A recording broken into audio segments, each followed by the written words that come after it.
ओम नमः शिवाय साथियों, मैं प्रदीप सिंह, फाउंडर ऑफ अनंत विजय सेवा संस्थान। साथियों, आज आपको मैं श्रीमद् भागवत गीता का अध्याय 8 भगवत प्राप्ति का श्लोक नंबर 6 का संस्कृत और हिंदी वाचन करके सुनाऊंगा।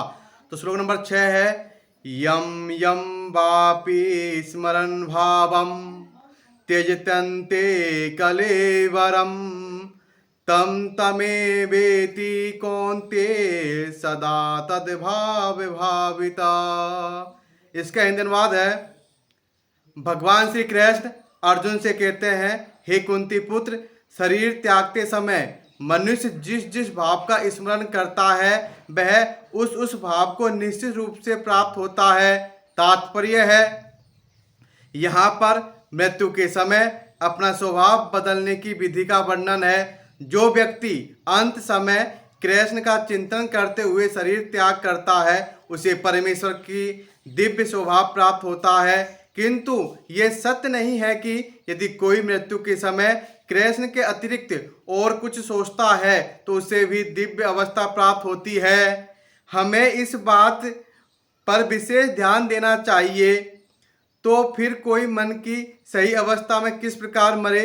महापुरुष होते हुए भी महाराज भरत केश ने मृत्यु के समय एक हिरण का चिंतन किया, अतः अगले जीवन में हिरण के शरीर में उनका देहांतरण हुआ।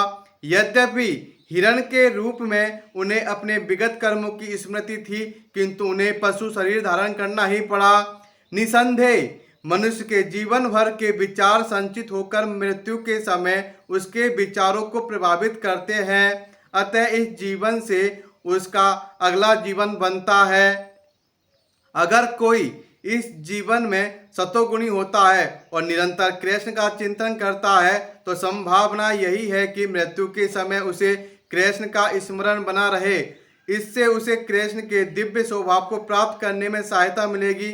यदि कोई दिव्य रूप से कृष्ण की सेवा में लीन रहता है तो उसका अगला शरीर दिव्य आध्यात्मिक ही होगा, भौतिक नहीं।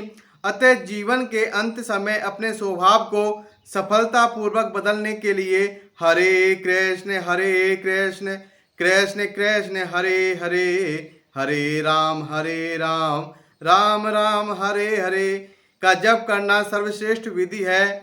तो श्लोक नंबर 6 का संस्कृत और हिंदी वाचन यह है।